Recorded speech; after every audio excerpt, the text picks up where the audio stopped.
गांव में सत्संग हो रहा था। तो एक आदमी था जो बड़ा आलसी था और शराबी भी था एक नंबर का। पत्नी बेचारी परेशान थी। वो देखती थी कि काम कुछ करता नहीं है, और जब देखो तब एक बोतल चढ़ा लेता है, शराब पी लेता है और नशा में यहाँ वहाँ बदमाशी करते हुए फिर घर आता है, घर में भी बदमाशी करता है। तो एक जगह सत्संग हो रहा था। पत्नी ने कहा देखो सत्संग है पास में, तुम चले जाओ। उस आदमी ने कहा नहीं, मुझे सत्संग वत्संग से कोई मतलब नहीं, वहां जाएंगे साधु लोग का काम यही है, शराब छोड़ दो, नशा छोड़ दो, फालतू का काम। अरे हम अपना पैसा का पीते हैं, साधु का क्या जाता है। और झूठे पीछे पड़ा है, शराब छोड़ दो, क्यों छोड़ दें शराब। पत्नी ने कहा देखो जाना तो पड़ेगा, अब दूर ना जाओ, पास में सत्संग है, जाना तो पड़ेगा। वो सोची बेचारी क्या पता जाने से इसका शराब छूट जाए, इसीलिए भेज रही थी। तब उसने कहा ठीक है जाएंगे, लेकिन ये बताओ वहां जाएंगे तो वहां शराब मिलेगी? क्या पागल हुए हो? इसलिए तो भेज रहे शराब छूटे, और तुम पूछ रहे वहां शराब मिलेगी? सत्संग में कहीं शराब मिलता है? चाय तक नहीं मिलेगी, लेकिन जाओ। उसने कहा नहीं जाएंगे। पत्नी ने कहा फिर भोजन नहीं देंगे, और अगर नहीं गए तो ये देखो झाड़ू हाथ में सिर पर पड़ेगी। बेचारा सोचा क्या पता गुस्से में सिर पर झाड़ू दे ही दे, अच्छा है चल देते। फिर सोचा जा तो रहे हैं, पता नहीं 2-3 घंटा बैठना पड़ेगा, कितना देर बैठना पड़ेगा, दिक्कत हो जाएगी। ऐसा करते हैं पहले से पी लेते हैं, क्योंकि बिना पिए तो रहता नहीं था। तो रास्ते में मिली दुकान शराब की, एक बोतल चढ़ा लिया और पी करके कुछ दूर चला। तब तक थोड़ी थोड़ी नशा चढ़ी थी। वो वहां गया, आराम से एक पंडाल में एक बांस के खूंटे के पास बैठ गया, पीठ को एकदम अटका के टिक करके बैठ गया। उसके बाद संत का प्रवचन सुनने लगा। संयोग से संत नशा पर ही बोल रहे थे और बढ़िया से अपना विचार दे रहे थे, जैसे तंबाकू नहीं खाना चाहिए, तंबाकू में भी निकोटीन नाम का जहर होता है, कैंसर आदि रोग आ जाते हैं, तंबाकू ना खाओ, और बीड़ी ना पियो, सिगरेट ना पियो, गुटखा ना खाओ। बहुत सारे नशा जो हमारे जीवन में है, संत बढ़िया से बोल रहे थे। और इसलिए भी बोल रहे थे कि नशा वास्तव में हमारे जीवन में हमारे स्वास्थ्य का नुकसान तो करता ही है, हमारे धन का, सम्मान का, धर्म का भी नुकसान करता है। आप कोई भी नशा करते हैं, बीड़ी तंबाकू गुटखा, आप जरा उसको रख के हाथ में पूछिए कि आज तक हम तुमको खाए हैं, तुमसे क्या लाभ मिला? तो बीड़ी तंबाकू गुटखा यही कहेंगे कि हमसे कोई लाभ नहीं मिला, बल्कि हमने तुमको रोगी बना दिया, हमने तुमको बीमार बना दिया। और तब अगर आपको लगे तो खाओ, नहीं तो छोड़ दो। तो संत इस तरह समझा समझा कर बोल रहे थे कि देखो तुम भगवान के मंदिर में जाते हो, तो जिस मंदिर को तुमने बनाया है, जिस मंदिर में तुमने मूर्ति रखी है, वहां तो तुम अगरबत्ती जला रहे हो, वहां तुम धूप बत्ती जला रहे हो, और जिस शरीर रूपी मंदिर को स्वयं परमात्मा ने बनाया, यहाँ तुम बीड़ी और सिगरेट जला रहे हो।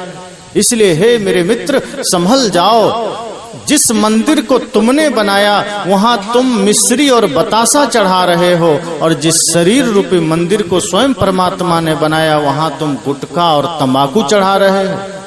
मेरे मित्र संभल जाओ, जिस मंदिर को तुमने बनाया वहां तुम दूध और गंगा जल चढ़ा रहे हो, और जिस शरीर रूपी मंदिर को स्वयं परमात्मा ने बनाया यहाँ तुम शराब चढ़ा रहे हो, इसलिए संभल जाओ। बढ़िया से संत ने समझाया। तब तक उस आदमी को नशा चढ़ गया था, अब वो एकदम झूम रहा था। तो संत को लगा कि ये मेरी बातों को सुनकर झूम रहा है, और उसको बढ़िया पसंद आ गया है। तो संत और बढ़िया से बोलने लगे और नशा पर बोलने लगे। उनको लगा कि इसको नशा पर जो हम बोल रहे हैं अच्छा लग रहा है। संत को पता थोड़े था कि वो नशे में, उनको लग रहा था ये सुनकर झूम रहा है। अब वो और झूमने लगा। संत को लगा कि पहली बार एक अच्छा श्रोता आया, मेरी बातों को सुनकर झूम रहा है। लेकिन धीरे धीरे जो गांव के लोग थे वो पहचान गए थे कि ये तो एक नंबर शराबी है, ये कैसे पहुंच गया आज, ये तो झूम रहा है, नशे में होगा। फिर भी हो सकता है भाई कहीं सत्संग में मन लग गया हो, क्योंकि दूर वाले को थोड़े पता चल रहा था कि नशा में, थोड़ा सा किनारे बैठा था, गंध भी नहीं आ रही थी। तब तक संत ने अपनी वाणी को रोका, विराम दिया और अंत में कहा कि जिन लोगों को सत्संग से थोड़ा भी लाभ मिला है, थोड़ा भी फायदा हुआ है, वे लोग आकर के संकल्प ले सकते हैं कि हम आज से बीड़ी पीना छोड़ देंगे, गुटखा छोड़ देंगे, तंबाकू छोड़ देंगे, शराब छोड़ देंगे। बहुत लोगों को लाभ हुआ, बहुत लोग के मन में परिवर्तन का भाव आया। एक आदमी खड़ा हुआ, उसने आया, माइक पकड़ा, कहा गुरुजी आज से मैं संकल्प लेता हूं कि बीड़ी पीना छोड़ दूंगा। सबने बहुत धन्यवाद दिया, गुरुजी ने भी धन्यवाद दिया कि चलो बहुत अच्छी बात, तुमने बीड़ी पीना छोड़ दिया।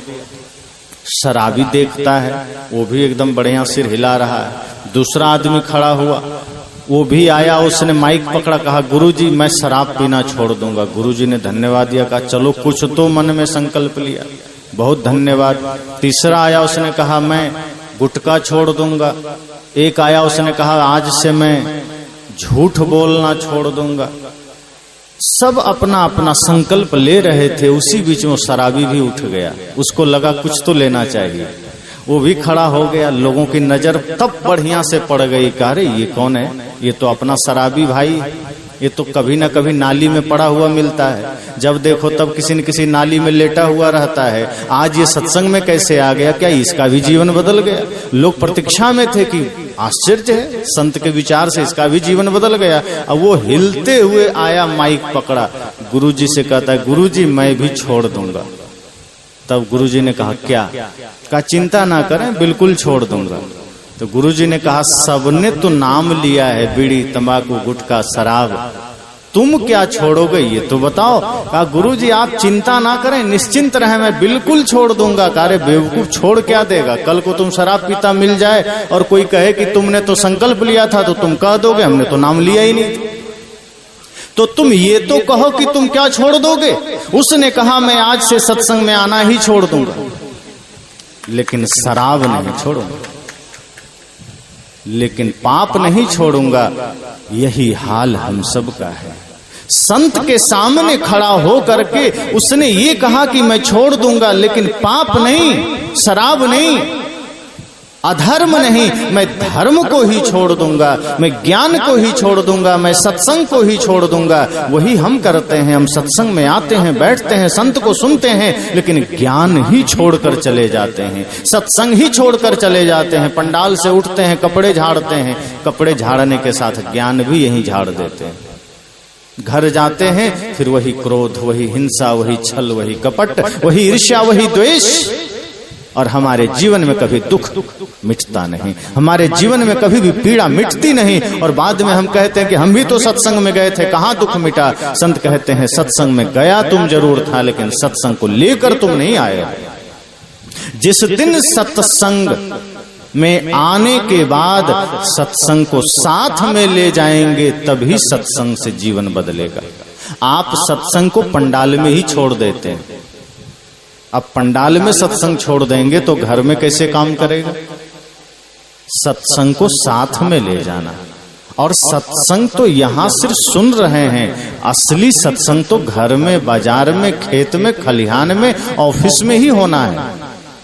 यहां से सत्संग को ले जाना घर में। और जिस दिन आप सत्संग घर में ले जाएंगे, झगड़ा बंद हो जाएगा घर में, ध्यान रखना। क्योंकि एक बार में एक ही काम हो सकता है।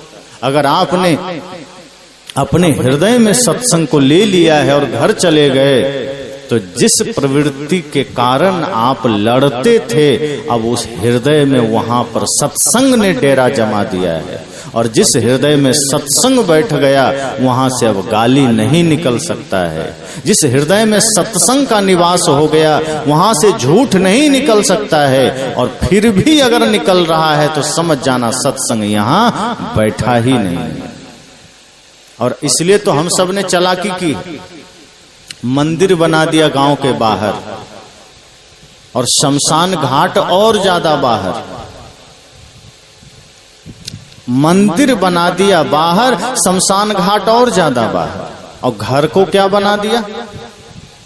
बूचड़ खाना। मंदिर बनाना था अपने शरीर को, अपने घर को, हमने इसे नहीं बनाया, बाहर बना दिया। क्यों? अगर घर को मंदिर बनाएंगे तो फिर मंदिर में भगवान बैठेंगे, और भगवान बैठेंगे तो फिर बुराई हम कर ही नहीं सकते, छल हम कर नहीं सकते। लेकिन करना हमें बुराई है तो राम को हम घर में कैसे बैठने देंगे? फिर तो रावण को बिठाना पड़ेगा। हृदय में हम राम को कैसे बिठा लेंगे? जिसके हृदय में राम बैठ जाएंगे वो व्यक्ति अपने भाई से झगड़ा कर पाएगा? जिसके हृदय में राम का निवास हो जाएगा वो अपने भाई का हक मारेगा? जिसके हृदय में राम बैठेंगे वो अपने माता पिता का अनादर करेगा? माता पिता का अनादर करने के लिए हृदय में रावण का बैठना जरूरी है। भाई का हक छीनने के लिए हृदय में रावण का बैठना जरूरी है। पर स्त्री पर कुदृष्टि करने के लिए हृदय में रावण का बैठना जरूरी है, क्योंकि राम हृदय में रहेंगे तो पर स्त्री पर कुदृष्टि तो छोड़ो, पर स्त्री की छाया भी आ जाए तो राम हट जाते हैं, इतनी मर्यादा करते हैं। पर आज अगर समाज में इतने सारे पाप हो रहे हैं, इसका मतलब है कि हृदय में रावण बैठा है और राम को हमने मंदिरों में ताला बंद करके बैठा दिया कि तुम यहीं रहो। आज हमने समाज में कहीं बाहर मंदिर बना लिया राम का और उसमें बैठा दिया, ताला लगा दिया, जैसे कि राम कोई कैदी हो, तुम उसी में रहो, हम जब चाहे ताला खोलें, जब चाहे ताला लगाएं। राम राम न हुए जैसे कोई अपराधी हो गए। जिस राम को हृदय में रखना था, जिस राम को घर में रखना था, जिस राम को अपने जीवन शैली में रखना था, उस राम को आपने चार दीवारी में बंद कर दिया। राम दीवारों में बंद करने योग्य नहीं है। अगर कहीं बंद करना है तो रावण को बंद करो, जिसके वजह से संसार में इतने अपराध हो रहे हैं, जिसके वजह से संसार में इतने पाप हो रहे हैं। आज इसी समाज में एक दूसरे पर कुदृष्टि करने वाले लोग कौन हैं? पाकिस्तानी थोड़े हैं, चाइनीज थोड़े हैं, अपने ही समाज के बच्चे हैं, अपने ही समाज के लोग हैं।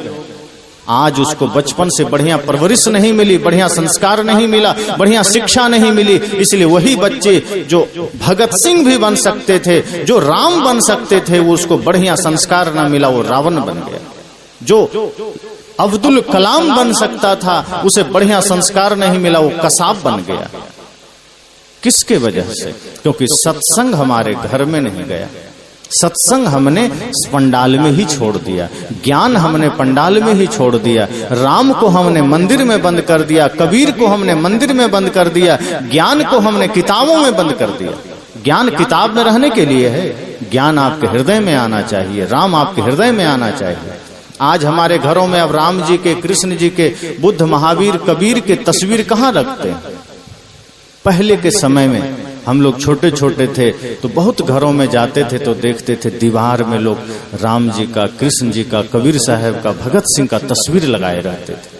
अब जब मैं घरों में जाता हूँ, बढ़िया बढ़िया घरों में, तो हीरो हीरोइन के तस्वीर लोग लगाए रहते हैं। अब ना राम जी का तस्वीर है, ना कृष्ण जी का है, ना भगत सिंह का है, ना लक्ष्मीबाई का है, ना मीराबाई का है। सोचो जिस घर में अब दीवारों पर महापुरुषों की तस्वीरें हटा दी गई, उस घर का संस्कार क्या होगा?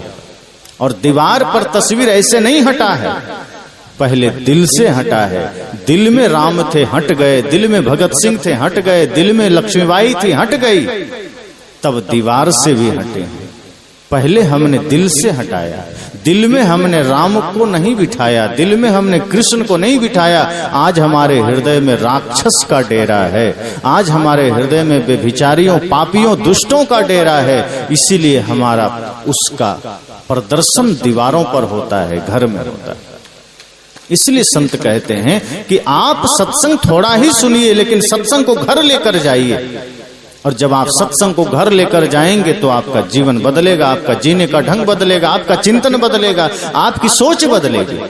और अगर सत्संग घर तक नहीं गया तो आप जैसा थे वैसा ही रह जाएंगे, आपका जीवन जैसा था वैसा ही रह जाएगा।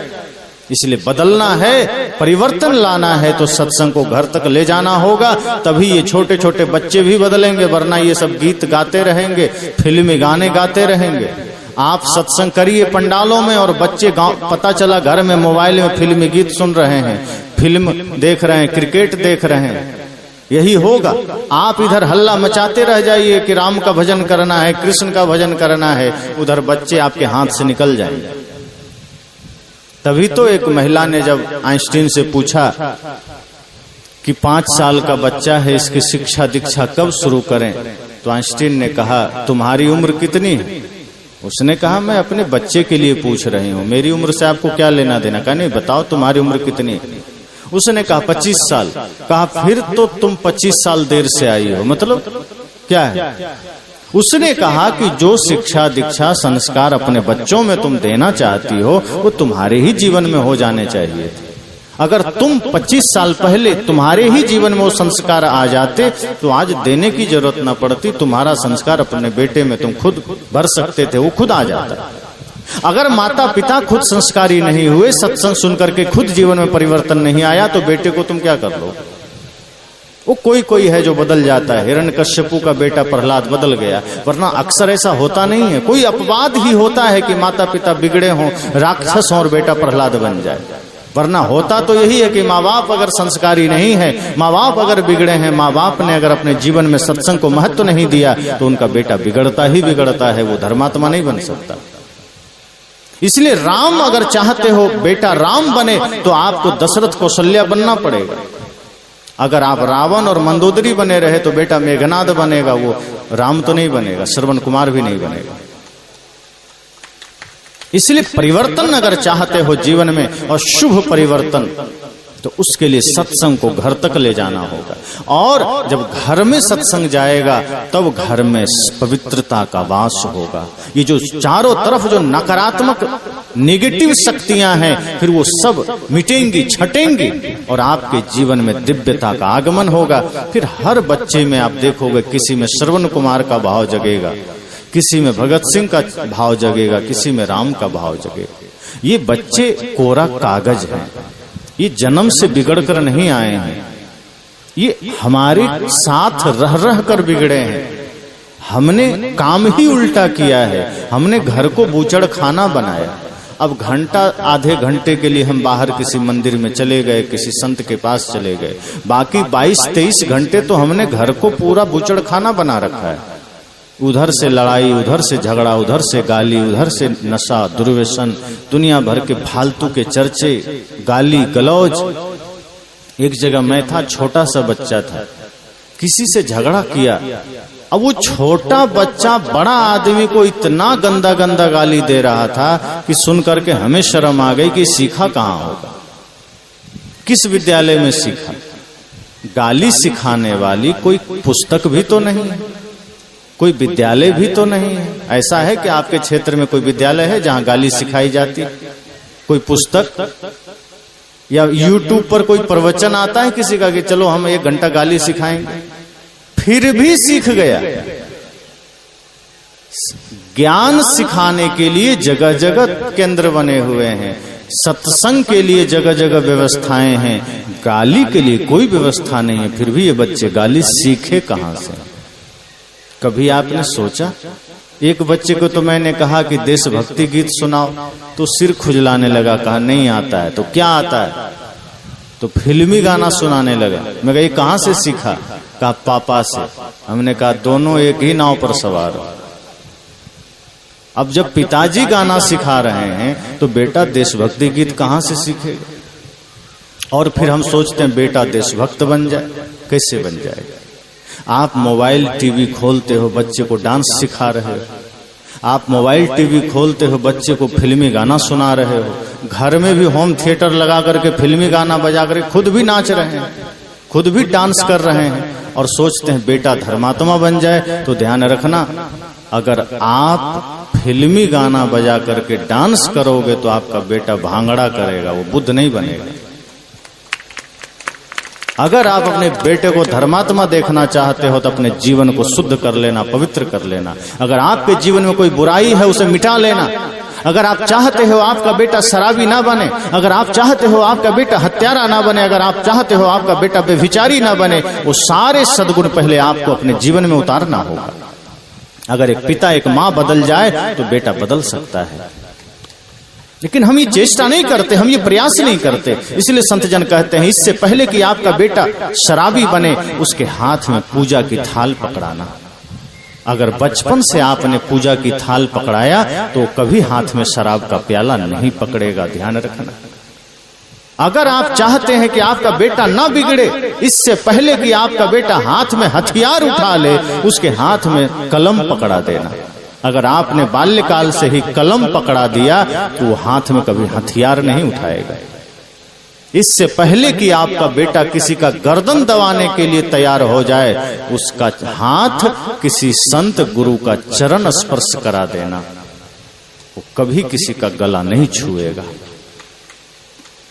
अगर आप चाहते हो इससे पहले कि आपका बेटा समाज में सबको गालियां दे, उसके मुख में परमात्मा का, गुरु का नाम जपवा देना, नाम रटा देना, ताकि उसके मुख से गालियां ना निकले।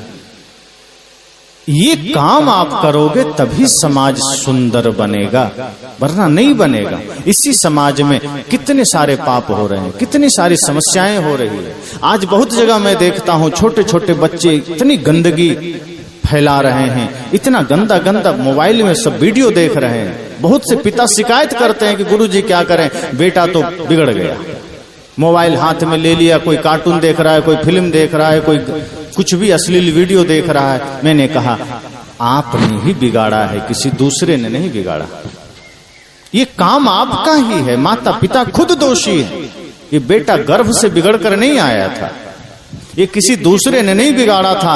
आप असावधान हैं, आपका छोटा सा बच्चा, आप वहीं तंबाकू खा रहे हैं, आपका छोटा सा बच्चा आप वहीं किसी को गाली दे रहे हैं, छोटा सा बच्चा आप वहीं अखबार पढ़ रहे हैं, छोटा सा बच्चा है वहीं आप पत्नी से झगड़ा कर रहे हैं। सोचो जब आप कदम कदम पर बुरे काम करोगे, छोटा छोटा बच्चा वहां खेल रहा है, बैठा है, वो क्या सीखेगा?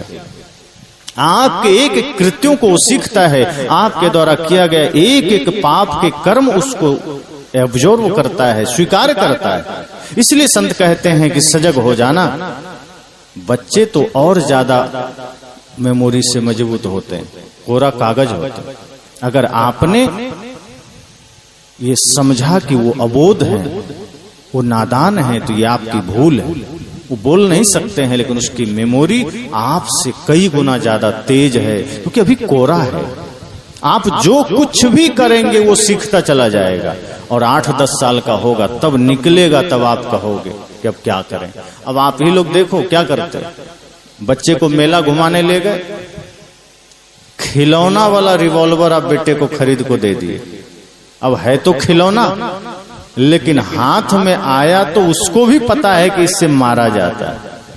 मन में हिंसा का भाव आ गया, वो आपके ऊपर ही तान देता है। तो आप पिता हैं, आप भी खुश होते हैं, आप भी जानते तो नकली है, मरेंगे थोड़े, लेकिन आप खुश होते हैं कि चलो ठीक है, हमको गोली मारो।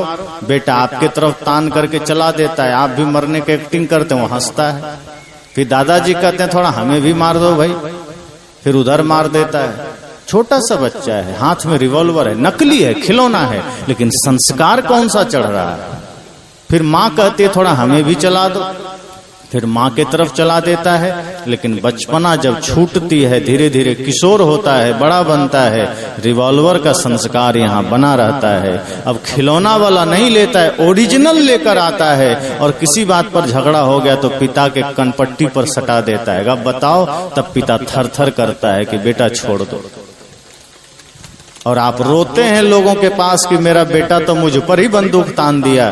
तो सिखाया किसने था? बचपन में खिलौना वाला रिवॉल्वर दे के बड़का जो है बच्चा बच्चा कर रहे तो मेरा बेटा अब झेलो। उसी वक्त किताब पकड़ाते, सत्संग में ले जाते, कलम पकड़ा देते, गुरु का भजन सिखा देते, राष्ट्रभक्ति सिखा देते, देश सेवा सिखा देते, तो आज गर्व करना पड़ता, स्वाभिमान होता आपको कि मेरा बेटा धर्मात्मा है, देशभक्त है। पर आज अपने ही समाज के लिए वो लड़का कलंक बन रहा है, इसका जिम्मेदार एक माँ बाप है। आपके इसी मोहल्ले में अगर किसी बहन बेटी को निकलने में रात में अगर भय महसूस हो रहा है, तो समझ जाना इस समाज के लोगों को चुल्लू भर पानी में डूब कर मर जाना चाहिए। अपने ही मोहल्ले में अपने ही बहन बेटियों को अगर इसी मोहल्ले के लड़कों से भय लग रहा है, मतलब वहां संस्कार किस स्तर का है सोच लो। अगर अपने ही इस भारत देश में, धर्म प्रधान देश में, बहन बेटियों को कहीं जाने में आने में अगर सिर झुका के जाना पड़ रहा है, भय में जाना पड़ रहा है, तो सोचो कि सत्संग कहाँ है और रावण का प्रवृत्ति कितना असर डाला है। सत्संग तो दूर दूर तक नहीं है, ज्ञान तो दूर दूर तक नहीं है, संस्कार दूर दूर तक नहीं है, व्यभिचार का अड्डा बन गया। इसलिए संस्कार जरूरी है। इसलिए बच्चों में शिक्षा संस्कार एक साथ देना। शिक्षा तो आप दे रहे हैं, ABCD की दे दिए, धीरे धीरे अंग्रेजी विद्यालय में पढ़ाने लगे, लेकिन संस्कार नहीं दिया तो पढ़कर भी आ जाएगा तो वो राक्षसपना नहीं मिटेगी, उसके भीतर से व्यभिचार वाला बुद्धि नहीं मिटेगी, वो भर गया है।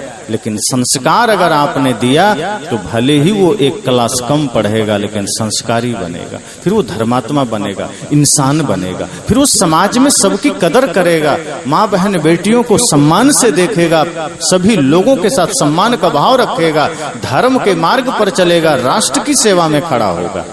तो अगर चाहते हो कि आपका पुत्र धर्म परायण बने, आप चाहते हो आपका बेटा धर्मात्मा बने, तो चेष्टा करना अभी से ही शिक्षा के साथ साथ संस्कार भी देना। और आप अपने बच्चों को भगत सिंह की कहानियां पढ़ाओ, सुभाष चंद्र बोस की कहानियां पढ़ाओ, चंद्रशेखर आजाद की कहानियां पढ़ाओ, लक्ष्मीबाई की कहानियां पढ़ाओ, रामकृष्ण बुद्ध महावीर कबीर की कहानियां पढ़ाओ। जब इन महापुरुषों की शहीदों की कहानियां पढ़ाओगे तो आपके बच्चे देशभक्त बनेंगे, मातृ पितृ गुरु भक्त बनेंगे। अगर बचपन से ही आपने राम से परिचय कराया तब ये धर्मात्मा बनेंगे। अगर बच्चियों में शुभ संस्कार लाना चाहते हो तो अपने बच्चियों को भी मीराबाई से परिचय कराओ, लक्ष्मीबाई से परिचय कराओ, मैत्रेयी गार्गी से परिचय कराओ, माता सीता से परिचय कराओ। जब इस तरह से अपने बच्चियों को भी शुभ संस्कारों से सज्जित करना है तो महापुरुषों से परिचय कराना पड़ेगा। इसलिए संत जन कहते हैं, मन पवित्र था मेरा जब जहां में आए थे, धर्म कर्म कुछ न थे अपने न पराए थे, हम बेहोश हो गए होश जब संभाला है, पहले से जो डूबे थे हमको भी धकेला है। अर्थ क्या है? जैसे बच्चे का जन्म होता है तो बच्चे कितने पवित्र होते हैं, कोई बुराई है उसमें, न चोरी है, न छल है, न झूठ है, न प्रपंच है, न गाली है, न नशा है, न दुर्व्यसन है। इसलिए संत कहते हैं, मन पवित्र था मेरा जब जहां में आए थे। जब संसार में जन्म लेकर आए थे उस वक्त मन बड़ा पवित्र था, इसलिए न धर्म था न कर्म था। धर्म तब हम करते हैं जब अधर्म करते हैं, धर्म कर्म होता ही तब है जब जीवन में कुछ पाप कर लेते हैं।